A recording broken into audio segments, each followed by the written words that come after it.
Um, Ed Huling and Ruth Otte are here. Ed has decades of experience as an organic farmer.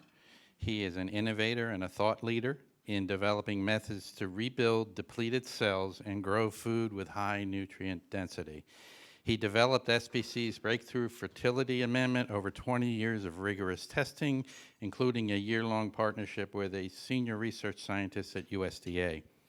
These methods are now being used to address the climate crisis, including restoring forests to cool the planet and improving farm crop to yield and grow more food per acre. Ruth Otte was part of the team that launched MTV, was the first president of the Discovery Channel, and an EVP of Scholastic, a highly respected and innovative educational publishing company.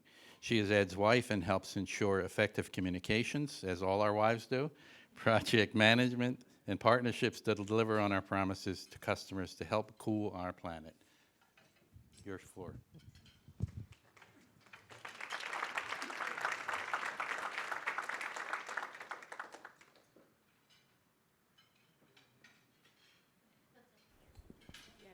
Yeah. Thank you.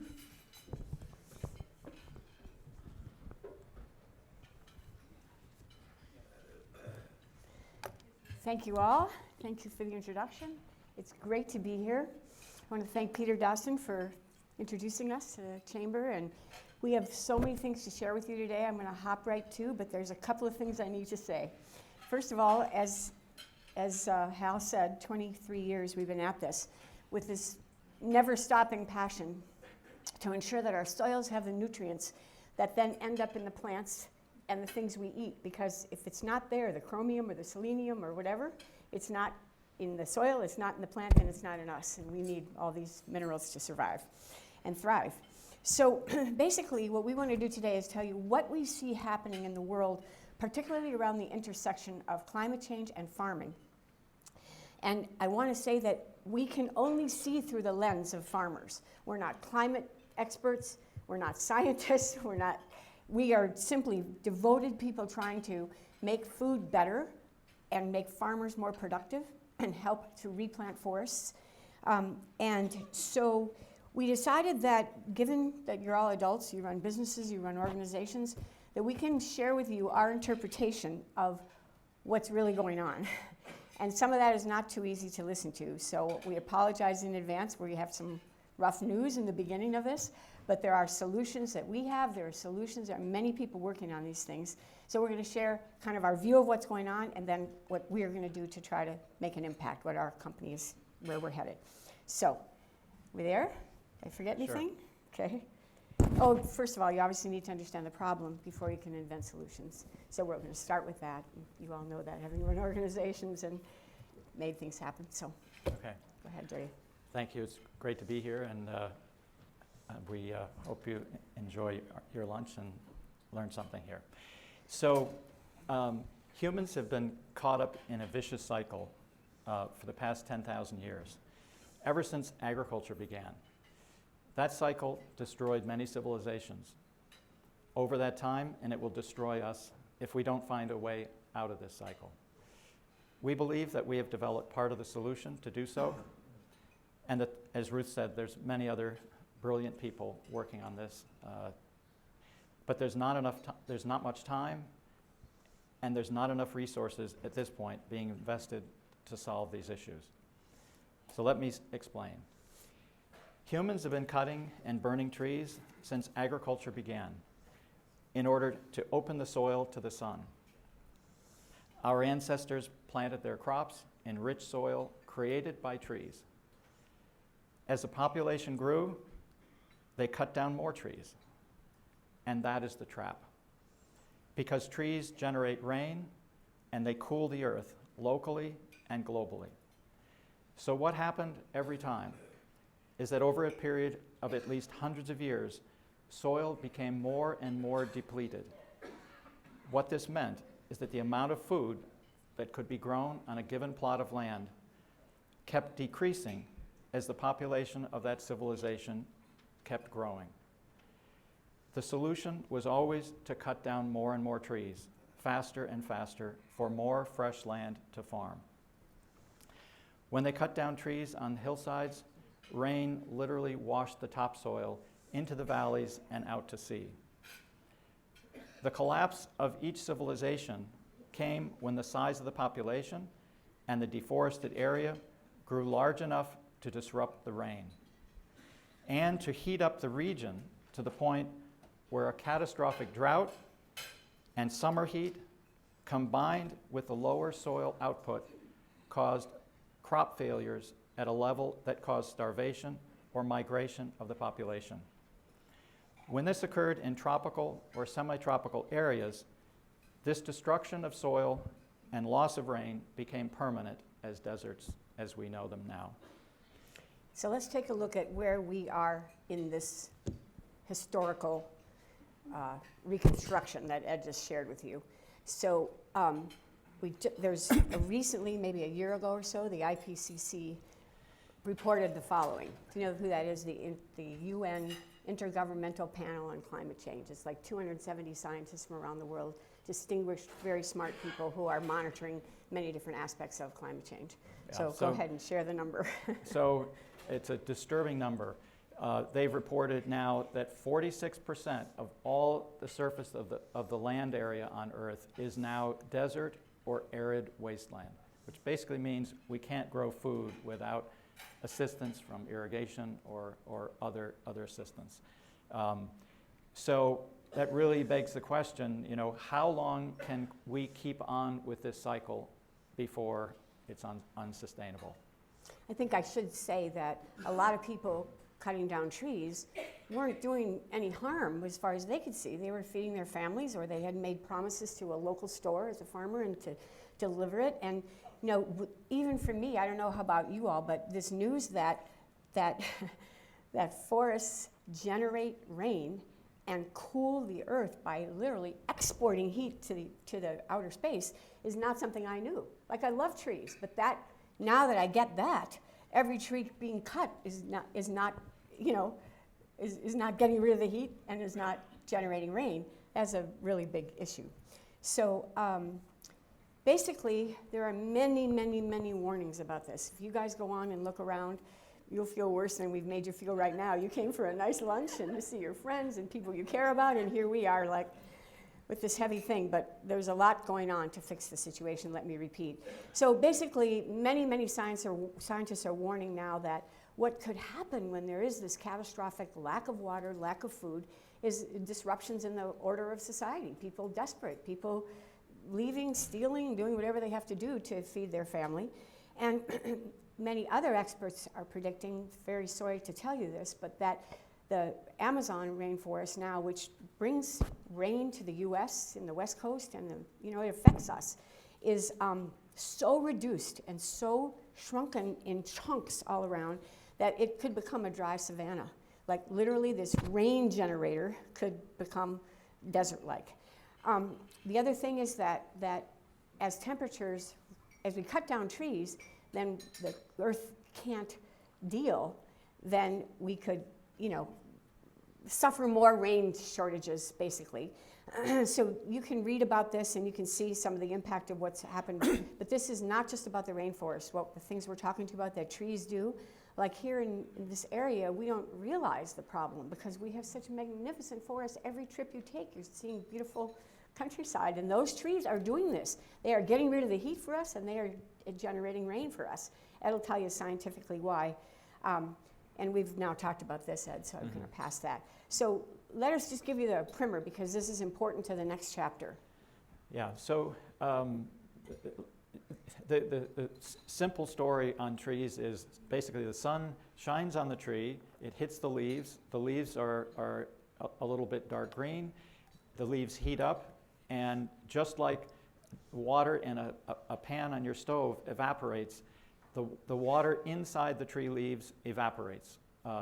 The tree pulls up water from the ground, it evaporates it, and when that evaporation happens, something very important happens, is that it basically withdraws heat or removes heat around the tree, around the leaves, at the ground level. And since water vapor is significantly lighter than air, the water vapor is buoyed up into the upper atmosphere, where once it reaches the atmosphere, it's cold, it condenses, forms clouds, and the heat that was removed from the surface of the Earth gets released up in the atmosphere, and then most of that heat radiates back out to space. So basically, trees are amazing machines for taking heat at the Earth's surface and facilitating that heat being removed and radiated back out to space. So when you take a walk with your grandchild in a forest, you know it's cooler. Now you know why. The trees all around us all the time are exporting excess heat. And other evidence is like the average temperature in the Amazon rainforest is only 83 degrees, even though it's near the equator. Whereas if you go into desert areas without trees, you can have temperatures as high as 150 degrees, 60, 170 degrees at the ground level in deserts. So that's the difference. When we're talking about heating up the planet, literally trees are removing that heat, whereas once the trees are gone, the surface of the Earth heats up. That radiation then is what it basically intersects the greenhouse gases in the atmosphere, heats up the atmosphere, ultimately heats up the oceans, and that's how it can't escape the way that the vapor from the trees is. From the barren land, it just gets trapped in the atmosphere. So anyway, so trees are crucial for cooling the Earth, and then the other equally important thing is that this evaporation that happens as it goes up into the atmosphere, when it condenses, forms clouds. Most of the rain that happens over land areas is coming through evaporation from plants. So it's basically recycled water from plants. So that once the plants or trees are no longer there, then you don't have that evaporation and the rain stops, which is, we can see more and more all over the world. Or droughts and prolonged. A couple other important details is that trees evolved symbioses that facilitated the rain, including that there are bacteria that are emitted from the stomata of trees that float up into the atmosphere, and they're called precipitation nuclei. In other words, for a water molecule in the atmosphere to actually aggregate into a raindrop, you need something to aggregate around.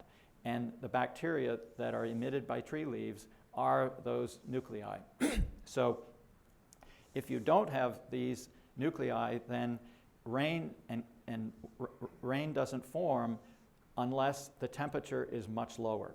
So anyway, basically trees and this partnership with microbes are creating a situation where there's more rain, which of course trees need, and it helps them survive. But we need the rain as well.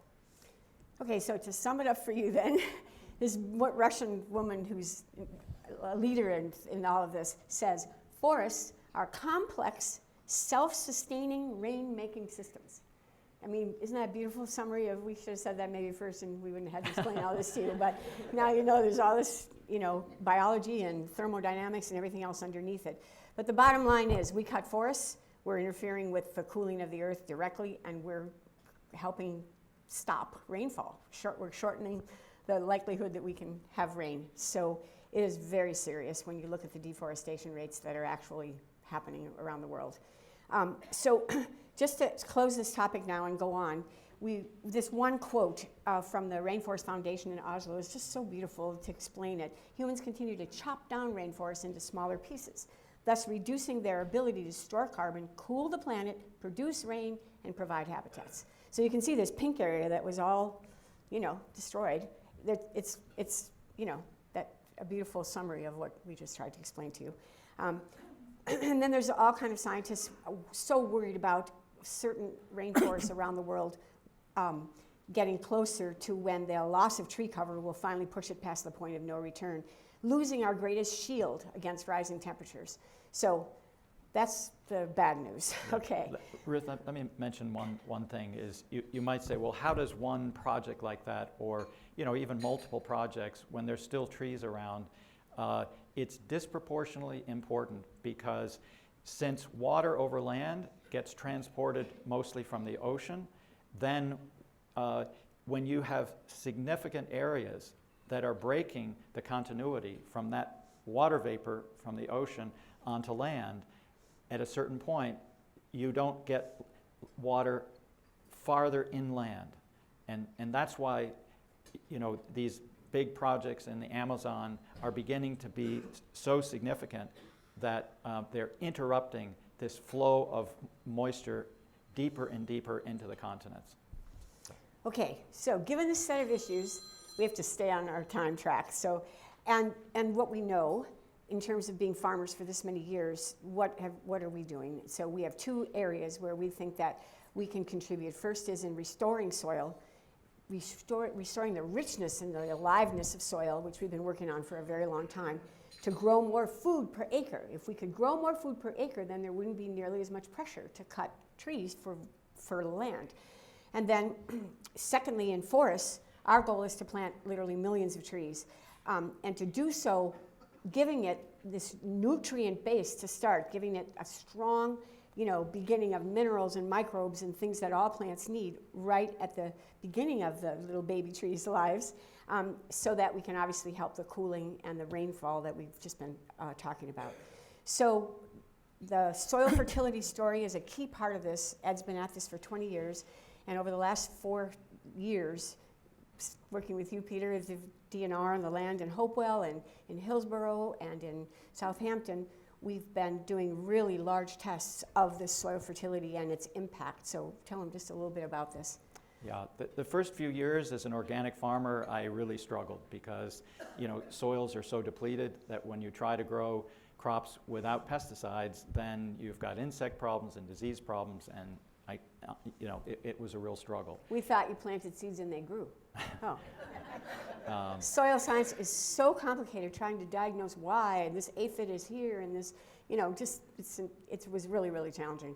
So then we had to get inside to figure out, tell them about the Andes and everything. Yeah, so really I sort of took a step back and said, let me look at soils that, virgin soils, whether they're virgin grasslands or forests, study the soil, see if I can understand what's going on, what those soils have that are producing, magnificent trees and other crops that are missing for us here. And that's really the beginning of what helped me recreate soil, create the way to restore soils.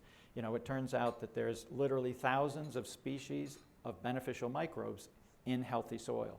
There's dozens of essential elements that the trees need, that we need, that animals need, that have been basically extracted by crop production year after year that need to be replaced. Chromium, selenium, zinc, just... Yeah, look at the table of elements. I mean, most of those elements, humans and animals and plants evolved needing, and by extracting them with agriculture and not returning them, you end up with soil that can't support optimal plant growth or health of the whole ecosystem. And then the other thing is that with plowing, with cropping, with various forms of chemical fertilizers and pesticides, then the organic matter, the brown or black stuff here, gets oxidized. So you end up with soil that's compacted, water doesn't permeate into it, and crops don't grow very well. So basically we came up with a formula that restores all those essential elements so that you can get much higher crop productivity and grow a lot more. So we'll show you some pictures of what we've been able to do with this soil. It's really, really more fun than what we've been talking about. Okay, so basically,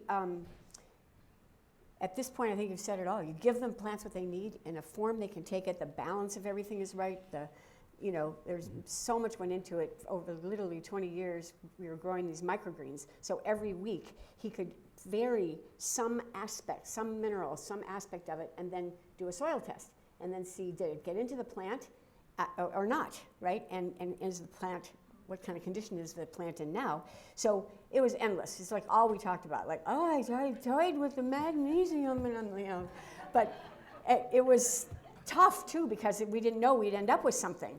We ended up with something that can absolutely we can look a farmer in the eye and say, this is going to improve your soil significantly, your yield, your crop, flavor, and your crop, how would you say, the crop integrity. So 20 years of that, and then we went to test it on a big scale. We tested it a lot in small places all around Virginia where we used to live, down by DC. And now, over the last 3 years, as I said, we've had these large tests, 40, 50 acres, and we're going to show you a little bit about that. So the first thing we do, this is a really crucial part, is the soil product that he just described with all those beautiful traits gets spread all around the land of our farmer partner. And we just, it has to be a big dose. It's 10 tons per acre, because it has to make a difference on extensive depleted soils. Okay, so here's what we got this past summer in Southampton, New Jersey. You can just see the beautiful field. I mean, this is about 6 weeks in, right? Tell them what they're looking at in terms of what kind of plants these are. Yeah, it's just a mixed forage plants that cows love for grazing, Sudan grass and sunflowers, millet, cowpeas. You want your cows to be eating the most nutrient-dense, food every inch of the way. Why? Because they're eating machines. You want to fatten them up so that you can sell them for a good price for meat. So you can see here that we were just thrilled with this, result. Particularly when all of June and July this past summer, a lot of New Jersey looked like this, central New Jersey. It was a horrendous drought. And this is the same farm where we were right next to, right what you just saw. So every single day it was just like crazy making. Like I would go home and think, oh my God, what if our plants are just all going to die and drop dead because we had this green, magnificent stuff, and this was around it. We brought the corn to show you. It was devastating for the farmers here. Many of them had to plow their entire crop under. Like this stuff was planted in April on the left, and you can see that it just was once the hot dry period came, basically the corn stopped growing and ultimately died. And this is a really large, successful farm, but they don't have irrigation. It's very, very expensive. Sometimes you don't have the throughput of enough water. So none of this got any. So just to remind you again, this is just another shot of our field. And, the cows were, so happy, and it was a real thrill to produce this. And to know that we could do it in the middle of a drought. And essentially, I think the roots were able to find water somehow. Well, the mycorrhizal fungi in our inoculant basically extends out from the roots and collects water that the roots by themselves wouldn't be able to acquire. And we're happy about this because, as you know, there's more and more inconsistent rainfall, drier, there's dry periods that are causing crop losses all around the world. So for us to be able to restore soil and work our way through severe drought periods. Basically, we had 1/16 of an inch of rain for 8 weeks this summer. The entire life of this crop had 1/16 of an inch of rain. So that's what's possible. And think about what this could mean for food production around the world if we restored the biology and these minerals. Okay, so then another farm we worked at was Lima Family Farms. They have a great sort of store where they sell their things. You might know them from out there in Hillsborough. So why don't you tell them about this, because this is another Right, we planted basically the same mix there, and these are one of the things that we plant that the cows love is what's called tillage radishes, these giant radishes. But it's like a daikon radish like that, but not as bitter. The sample on my right hand it received our fertility amendment, and then the one on my left hand was in a neighboring field, a control field without our amendment, that got the same seeds, and you can see the difference in growth. It's just a huge difference in growth. John said to me this past October, when pretty much his other grasses had shut down for the season, he called me and he said, Ed, we put our fertility. The plants are literally exploding out of the ground in October. So it just really makes a difference in crop productivity. Okay, so, and then this is how we met Peter. This is the St. Michael's Farm Preserve in Hopewell, the beautiful space in the center of the village, or the township, I guess you call it. Anyway, so we planted this forage mixture there, and this is the same result. One of them is just that the camera angle is from the top. I think Bodie took this picture on a ladder. We forgot to introduce our colleague who's here. And then you're looking straight into the same crop on the right side. But you can see it. It was, I think it was 8 feet tall. Yeah, 9 feet. So this isn't corn. These are grasses. These are, annual summer grasses for animals. It's called Sudan grass. But look what happened. We had 6 times more product, 6 times more Sudan grass grow than the control fields that didn't get our fertility. Right nearby. The protein content of that forage was 50% higher than the group that didn't get our fertility. So that really helps the animal weight gain aspect, right? They're eating this nutrient-dense food, but it's higher in protein. The cow weight gain per day is twice as high, which we were thrilled about. Which by itself doubles farm income, because farmers get paid by how much weight they're putting on their animals. So by doubling the weight gain and providing more forage, it makes a huge difference to farmers. So we were really excited about this whole experience. And we wanted to now give you a little bit more sense of our farming system, besides applying the fertilizer, our fertility, which is first. Then planting this extra nutritious food for the cows, so they're eating something that tastes great and is very nutritious. And then how they graze. So Ed will tell you about how we graze animals. Right, so the core really is the fertility, which restores soil productivity. With grazing systems in this area, since you have periods of the year where you don't have good grass growth, like in the fall and in the spring where it's cold, and in the middle of summer, pretty much grass growth stops. So we help farmers with interplanting in the summertime, warm, heat-loving crops so that they get good production in the summertime, and then we interplant cool season crops in the fall and the spring to help get more growth in the fall when they're not getting much grass. The other important aspect of our farming, our animal-based farming system, is that we've made a few modifications to how the animals are grazed, which boosts long-term grass productivity and builds soil over a continuous basis. Basically, again, just like we did with soil, we emulated natural grazing patterns.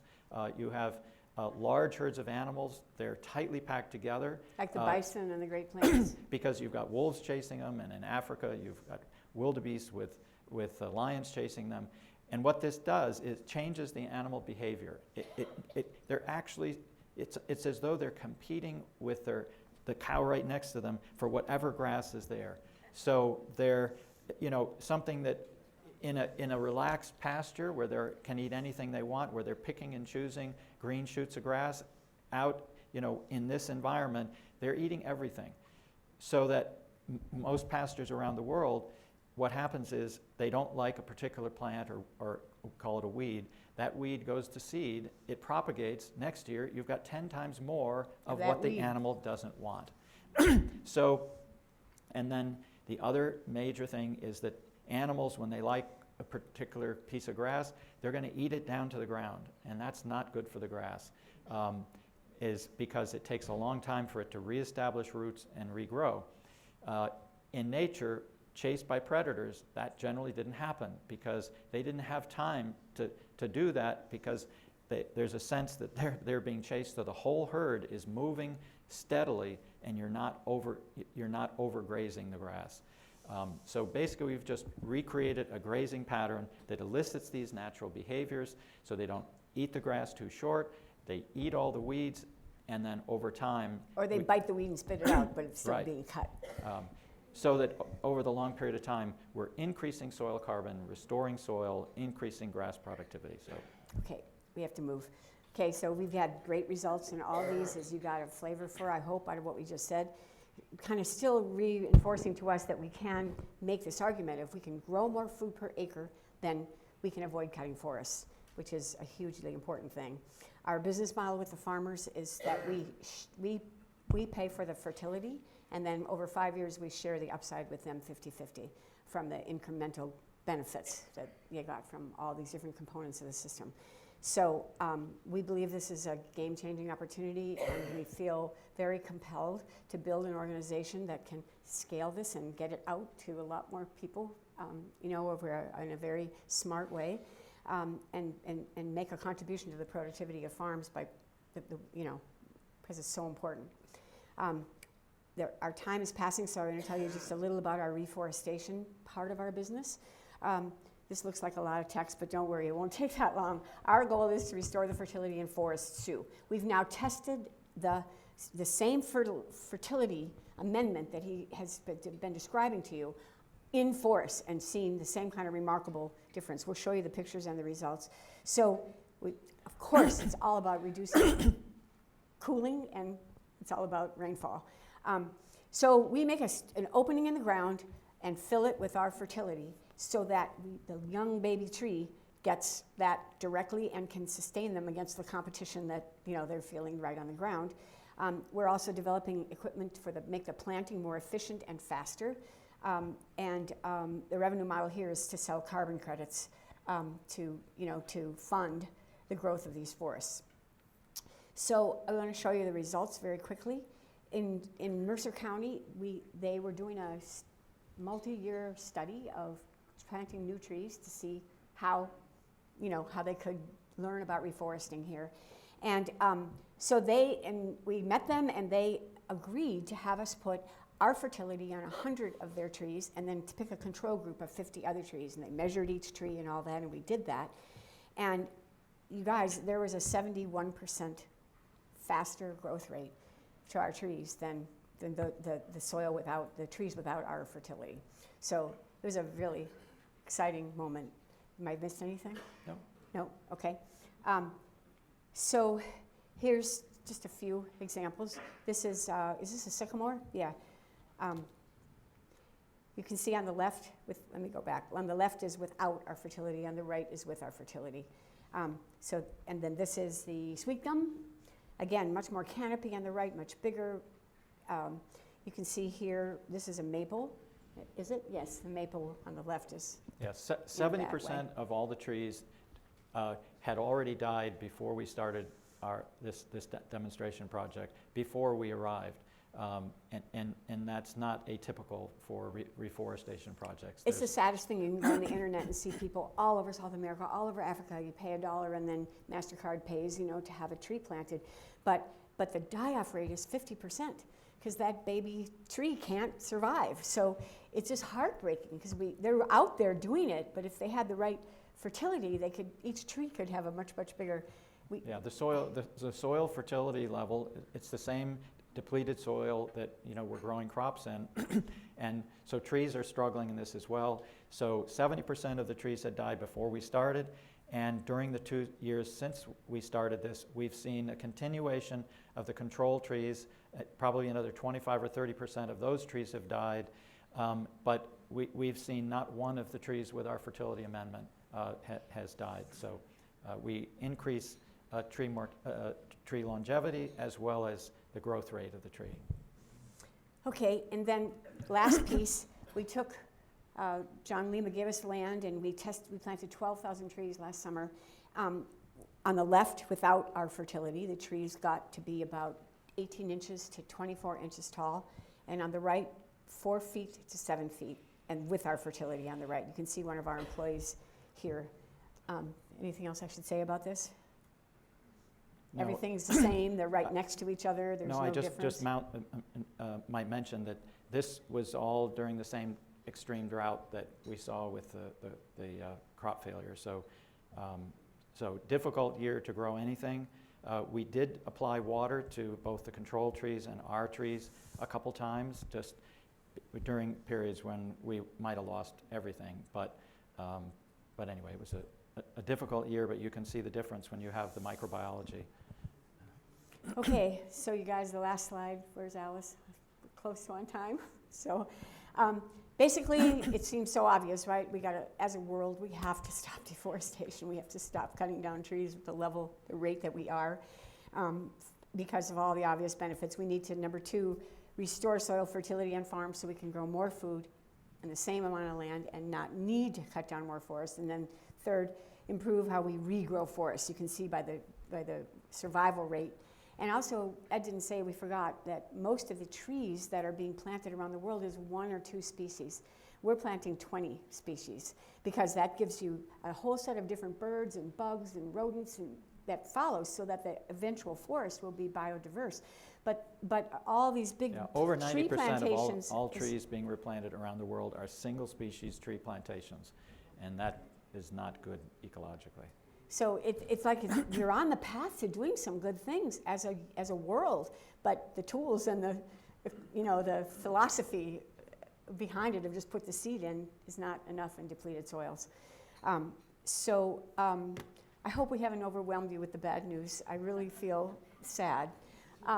It takes a while to get over that. At the same time, it's not just us doing things. We have met amazing people. As a matter of fact, just tell them 2 lines about the water retention, because that strategy is we're going to add into our package now for farms. Yeah, just briefly, when even in North America, there was something like, tens of millions of beavers, and just sort of a simple rodent animal.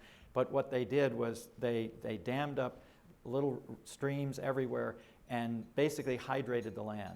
So basically what humans have done, as well as cutting the trees, is we've opened up all these waterways. We've drained drained these low areas to be able to grow more food. But all that water now, when you get hard rain with compacted soils, you all know what happens in the Mississippi and really flooding all over the world. The combination of compaction and removing these natural water retention elements creates enormous flooding, but just as bad is now when it gets to be hot and dry, the water that farmers need in the soil is no longer there. So we're working with some amazing groups and scientists to help us incorporate these water retention efforts into our tree planting, into our farms, to be able to hold these hard rains that we see. Okay, can we take some questions, Alice? Okay, go ahead. You can. Yes, sir. Yeah, I think what you're doing is amazing, but how can this be done on a major scale?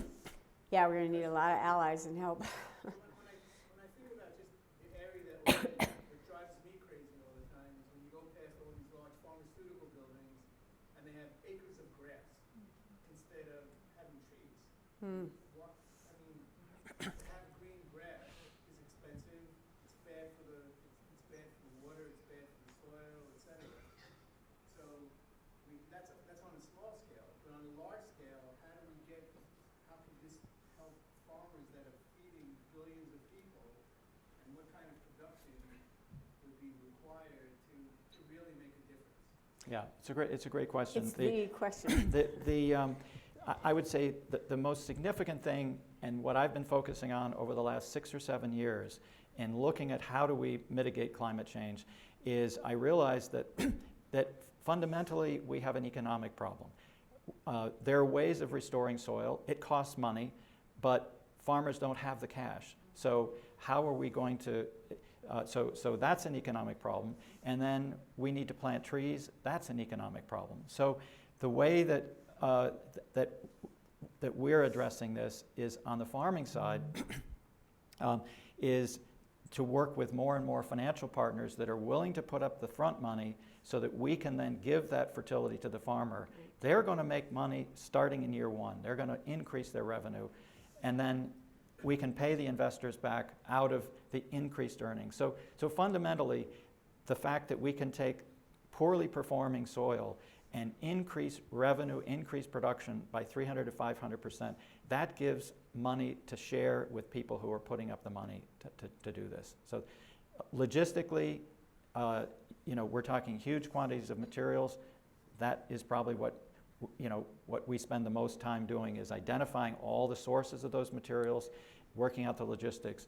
There's like 20 ingredients in the fertility. But the hard part is economic, and we feel that we've solved that by increasing productivity and revenue so much. Yes? Go ahead. I noticed the term cool the earth is used. I know that that to avoid the political, politicizing of that term? And how do we get scientific data more in the forefront as opposed to political opinion to use for obvious? I'm not sure that we're the best ones to ask about that. We've tried to keep this to things that relate to us, what we know about. We're farmers, we grow things, whether it's trees or plants or crops, and try to stay out of the larger climate conversation, which we don't have authority or expertise, and nobody'd believe us even if we did. So. People within your inner circle that you work with and all these great minds are working on a strategy towards making sure that minds like yours are sharing the right information as opposed to... I mean, there's a lot of discourse from very rigorous scientists about this, building models to when we might be too late, right? And also just the caliber of the water studies and the climate studies and what they're measuring. There's a tremendous amount of activity. I don't know, he's a little shy, and I don't know, I'm not sure this is like exciting for us to go public more. We have been sitting on this. Are we sure? Are we sure? Do we really, all of our measurements were done by professors at Princeton and University of Vermont. We didn't just put this stuff, I forgot to say that, but, but it's also not, peer-reviewed 20-year studies either. We have to get to that point, right? So I don't know, I alternate between being so impressed by the caliber of smart minds working on this when you start looking at the papers and rigor and just utter Yeah, I mean, one of the things that we did concern this that year. If we can't move this, what else is there? What else is there to tell a farmer right now who can't get enough out of there aren't others, there's a myriad of liquids they can buy in the store and different fertilizer things, but not that has this kind of comprehensive, ability to transform their land. Yeah, I would say the biggest thing that we did this year is probably, several dozen people. We brought them out to the field. We showed them the trees. We showed them the crops, and really, there's no substitute for that. Scientists can argue, these statistics versus those statistics all day long, and maybe they'll come to agreement, maybe they won't. But when people come out and they see forage, They walk through that. and then they see the control areas. I mean, they can see the same tree, same species, plant at the same time. They can talk to the neighbors, they can talk to the farmer, and verify what has happened. It's just very clear.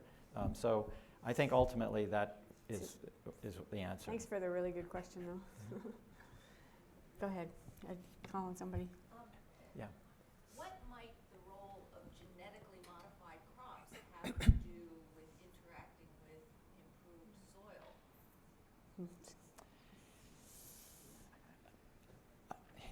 We've pretty much avoided them, so I can't speak with any authority. Really, everything we do is trying to emulate nature. I mean, And it's organic. All the ingredients in the fertility, I should have said that, are certified organic. The one thing that a study was done, it wasn't peer-reviewed, it wasn't, was not published in, an authoritative agricultural publication, but a farmer back in 1948, when hybridization was just getting started, took his hybrid corn, planted it in his farm, and then he planted his heirloom varieties of corn that he'd been planting for generations, and they tested nutritional value once the crop had grown.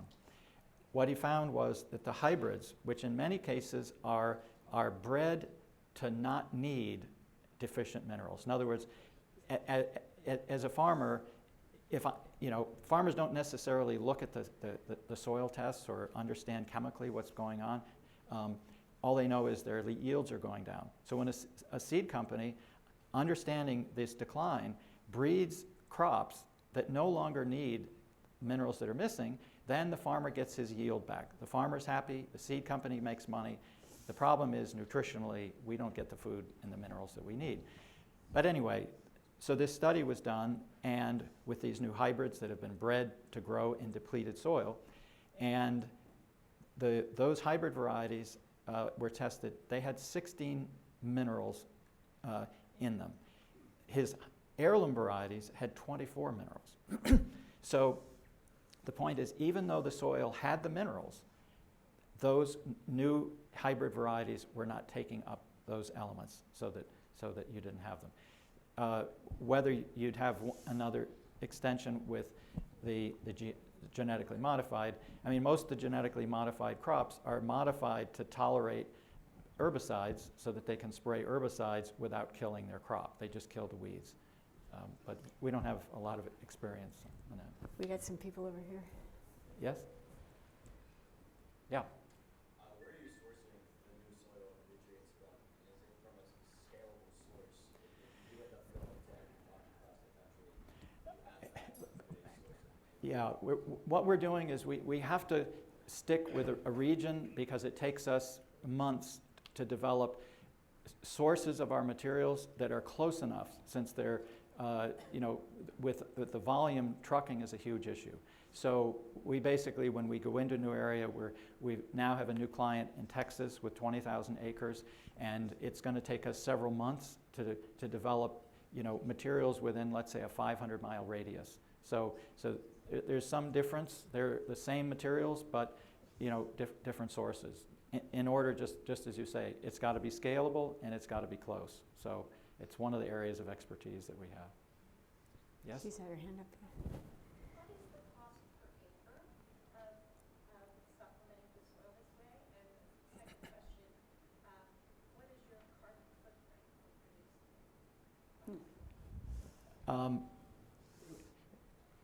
The cost is dependent a lot on where we are and on trucking.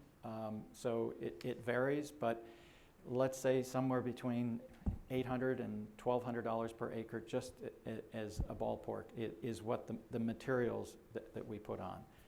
That doesn't include, profit for the farmer or anything, but kind of the raw materials. It's in that ballpark. And as far as our footprint, we're using all non-fossil fertilizer materials. So, we're conventional fertilizers use petroleum products in order to manufacture them. Everything that we're using is a mined material, or it's a microbial inoculant that certainly it takes fuel to run our trucks to bring the material in, but over time, the amount of carbon that we're going to sequester in the soil, it vastly, outstrips whatever, fuel that we took to transport the materials. Good. Yes?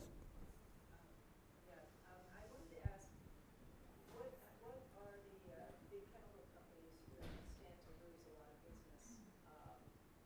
How do you interact with the Dow Chemical or Monsanto in a way that they don't become a hindrance to what you're doing? We're not interacting with them at this point. We're so small that they don't, we're not a concern to them. I think that there's going to be plenty of demand for their products for a long time, and I think there's room for both of us. But anyway, it's something. They're bigger than we are, and potentially, that could be a concern. Yes? Yeah.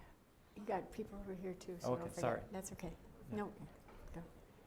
I don't know where to. Yeah, over in the corner? Sure, Yeah. yeah.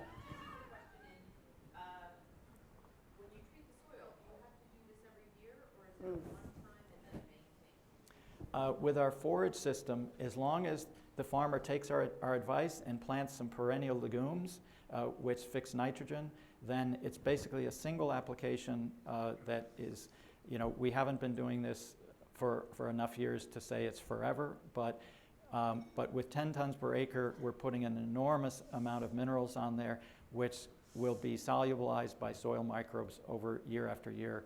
And then with the perennial-based farming system, the crops are going to be sequestering carbon, building up soil carbon, so that they're improving their soil year after year. So it's meant to be a single A application. jumpstart engine, Yeah.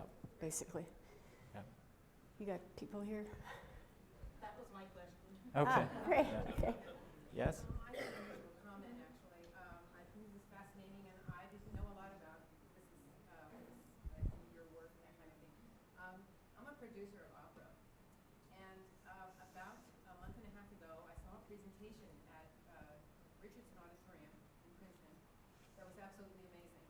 It was put on by the very well-known mezzo-soprano Joyce DiDonato. It's called Eden, believe it or not, based on Garden of Eden, that type of concept. And it started out with the growth of a tree from the beginning in the environment. And the reason I make this comment is because it's a point of awareness. As important as your work is, I think it's important that people become aware of it as well. That place was packed, probably about 800 Wow. on a Wednesday evening. Wow. It was involved some lighting and everything, but her presentation and the importance that she put on Trees. trees was amazing. You can Google it. It's called Eden. Thank you. And the mezzo-soprano is Joyce DiDonato. She's very well known throughout the world. She's already brought Eden to 27 cities throughout the world. Wow. And she's still going strong. And she had about the magnificence of trees and what they give us, huh? I mean, it was, she works with a team, but I think the concept was hers. Yeah. It's amazing. Thank you. We basically survive. Of course, trees are making oxygen that we breathe. It's not just rain. They're providing habitat for all kinds of organisms. So, and forests literally make soil. So we have time for one more question. This is excruciating. I think our hands have been up a long time. Okay, thank you. This is fabulous work that you're doing. So for the non-farmers or non-gardeners even, what might be your one or two things of a call to action that you might want us to take from this? Well, the three fundamentals is, because you can begin to research each of these yourself, is, soils are depleted in terms of all the diverse microbiology. So, the microbes need to be restored. Mycorrhizal fungi is probably the most important one, and you can find sources of this on the web to re-inoculate whatever you're growing. You need to build up soil carbon, which the main way to do that is by keeping plants in the soil growing and photosynthesizing all year, because they put carbon into the soil through their roots. So you build up your soil carbon. Putting organic matter on the surface is helpful, but ultimately you need that carbon in the ground. And then finally, restoring minerals. And there are, you can find rock powders from various sources. One is called azomite, is a commercial name that you can order that on Amazon. So to begin to remineralize your soil over the long term. Okay, so Cal, I'm going to say a two-line close. The hugest gift I got out of this was to know that we humans evolved with this, and animals too, with this incredible ability to discern flavor, right? So something's delicious, we just want more of it. Well, guess what? The more delicious it is, it's because the nutrients are generating that flavor. In other words, we have the happy success that our bodies, need these minerals, and when something tastes good, it has more minerals than not. So if you eat a mealy, tasteless tomato, orange, most of what we eat is not even good. And that's why the nutrients are missing. So if you go to a farmer's market and you taste something delicious, go back and buy like a bunch of it and give it to your grandkids, because that's my tip, I think. Ruth, they actually say that about crops that are grown in vertical farms, that they taste very different.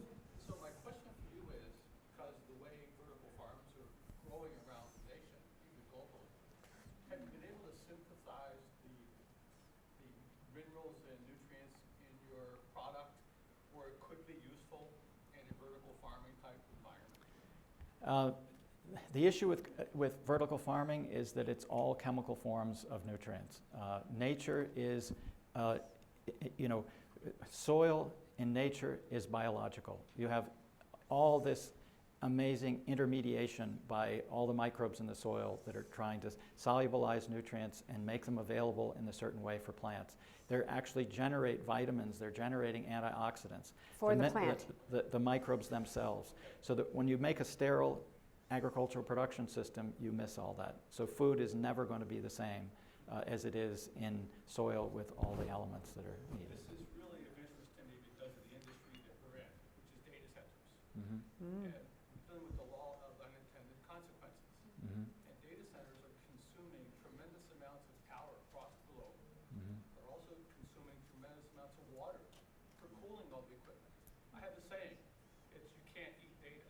Mhm. And her comment over there about awareness, I think that's really key. And I think there's an opportunity here to do what you're doing and try and create the awareness within the data center community. If we can tie this to the proliferation of data center development around the globe, I think we may be able to help you jumpstart your whole campaign. We can't do this alone. It's going to take collaboration and, on every level. So We're also old, so so we're, we got to get a lot of young people to You know. join us. so we're open to engage and collaborate with everybody that can help. This will be a huge global effort. So thank you. Thank you all. Thank you. Thank you. Thank you so much.